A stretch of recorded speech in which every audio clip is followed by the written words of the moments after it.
Everyone agrees Declan Rice is elite now. He starts for Arsenal. He starts for England. He covers ground like he has a second battery pack in his shorts. He shows up in big games like the pitch personally texted him, "Need you." But people still miss why he's elite, because most Rice talk sounds like a checklist. He tackles, he runs, he leads, he's the engine. Yeah, true, but it's the easy version. The one you say when you only watched highlights and you want to sound like you've been watching since 2016. The real reason Rice feels different is simpler. He plays like he's allergic to weakness, like he never got comfortable being good enough, like he's still proving he belongs, even after the whole league already agreed. And I love players like that, because you can trust them. They don't float through matches, they don't hide when things get ugly, they don't act like defending is beneath them. They show up and do the work. And right now, Rice is doing the rarest thing in football.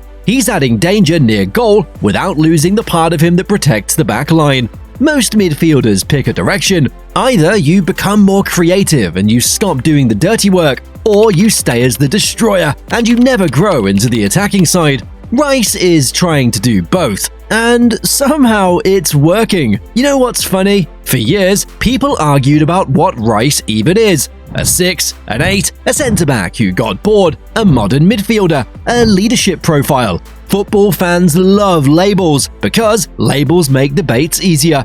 Rice refuses to stay in the box. Arsenal finally built a setup that lets him do it. When he played deeper, you saw the shield. Now that he's playing higher, you're seeing the sword too. He still presses and tackles, but now it happens closer to the opponent's goal. So, when he wins it, it's not just nice recovery, it's instant damage.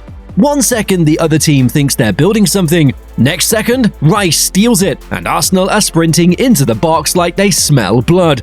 That Brentford run everyone brings up, the one where he eats up the pitch and then slips the pass for the finish, that isn't a random moment, that's Rice showing you his new identity. He still has the old instincts, but now he's choosing when to become a problem. That choice is everything, because carrying the ball is easy when you're already winning and the space is wide open. Carrying it through traffic when the game is tight and the crowd is tense, when the opponent sits in a low block and waits for you to get bored, different sport. And Rice doesn't force it every time, he picks the moment, which makes it worse for defenders, because you can't read him. One possession he's calm, recycling the ball, letting Arsenal breathe. Next possession, he spots a gap and suddenly he's running through you like he's late for something important. And here's a detail I don't think gets enough attention. A lot of Rice's biggest moments happen late. Second half, final 20 minutes, stoppage time. That's not only fitness, that's mentality. Most players, when the game drags, start protecting themselves. They stop making the extra run, they start pointing instead of tracking. They jog into shape and hope someone else handles the mess. Rice does the opposite. When everyone else looks tired, he looks sharper. And I think I know why. Because Rice isn't a guy who grew up as the chosen one. He's a guy who grew up getting told maybe, and not sure, and we'll see. So he plays like he can't afford to switch off. Now, here's the twist people ignore. Rice didn't suddenly become a better player because he learned one magic new skill. He became better because Arsenal stopped asking him to play safe. At West Ham, he had to be the adult in the room. He had to cover mistakes. He had to hold position. He had to protect a back line that was constantly one touch away from panic. He did it brilliantly, but it trained him to be responsible. At Arsenal, he still has responsibility, but now he has permission. Permission to step in, permission to take risks, permission to carry the ball and break the game open. And when a player like Rice gets permission, he doesn't become reckless. He becomes liberated. That's why the Rice is an 8 thing works. Not because he forgot how to defend, because he's defending from a higher starting point. He presses earlier, he wins the ball earlier, and when he wins it, the distance to goal is shorter. So his impact feels louder. That's how you get a midfielder adding more goals without turning into a passenger off the ball. 7 goals and 9 assists last season in the league for a player who built his reputation on defending? That's not a glow-up, that's an upgrade. Now, set pieces. People clown Arsenal for being set-piece FC like it's an insult. I don't get it. Do you know how hard it is to consistently put the ball into the same dangerous zone again and again under pressure? A good delivery isn't somewhere in the box. A good delivery is a specific spot with the right pace at the right height, while defenders are shoving your teammates like it's a wrestling match. Rice's delivery has become a weapon. Corners, free kicks, those whipped balls that bend away from the keeper and beg someone to attack them. And here's the truth, a 30-yard screamer looks sexy. A perfect set piece wins you titles. Both are skill, one just gets better edits. Now, let's talk about the complete midfielder thing. People call players complete like it's a compliment and a trap, but Rice actually fits it. He scores, he assists, he carries, he breaks lines, he wins duels, he reads danger early. Try to find a weakness and you're just nitpicking things that don't change games. Want proof? Look at Newcastle away. They don't try to outplay you, they try to bully you. Every touch feels like a punch. Rice didn't just survive it, he controlled it. Most touches on the pitch, constant passes into the final third, carries that dragged Arsenal upfield, and he still did the defending. There's a moment Arsenal lose the ball high, Newcastle break, it looks like a goal. Rice sprints back and blocks the shot. That's not normal. That's someone who doesn't let danger breathe.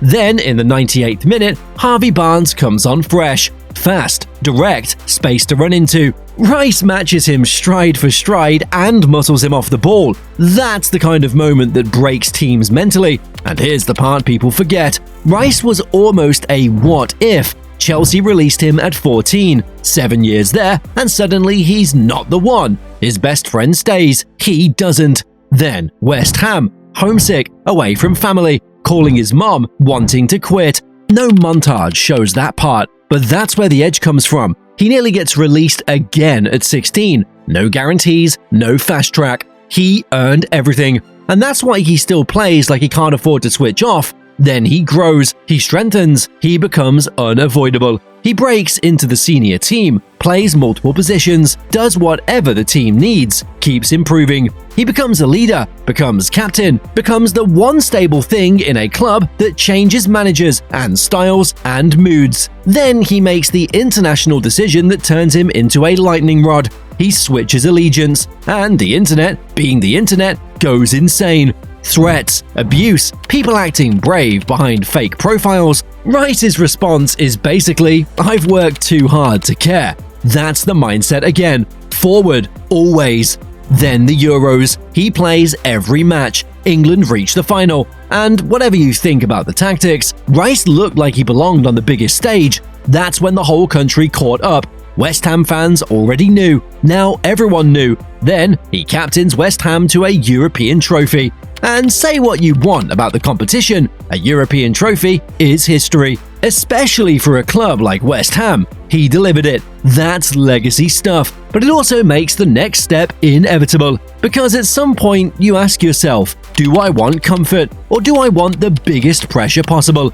Arsenal offered pressure. The huge fee, the expectations, the we need you to take us over the line energy. Rice didn't shrink. He arrived and looked like he fit instantly. Then Arteta moved him higher, and you got the scary version. The tackles still happen, now they happen higher. The carries still happen, now they end in chances, goals, chaos. The leadership still happens, now it happens inside a team trying to win the league, not survive it. And even now, people call him overrated. That word gets thrown around like it's analysis. Overrated based on what? Because he doesn't do step-overs? Because he doesn't play like a highlight reel? Because his best work happens in moments casual viewers don't notice? Some players look flashy and do less. Rice looks simple and does everything. And I think that's why the doubters never fully disappear. Because Rice exposes what you actually watch football for. If you watch for clips, you'll miss his value. If you watch for control, duels, rhythm, and momentum swings, you'll get it.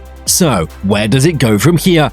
People keep asking, what's his ceiling? Let me flip it. What happens if this version of Rice keeps adding end product? If he keeps timing those late runs, if he keeps taking more shots, if he keeps delivering set pieces like a cheat code, if he keeps playing with stamina that looks unfair. Because if he turns into a 10-goal, 10-assist midfielder while still being Arsenal's safety net, what do you even call that? That's why I think Rice is one of the scariest midfielders in world football right now. Not because he's perfect, because he's still improving. And the worst news for everyone else is simple. He doesn't play like a guy who's satisfied. He plays like a guy who still remembers being the kid who got cut at 14. And players who carry that memory, they don't coast, they don't relax, they keep pushing until the sport runs out of reasons to doubt them.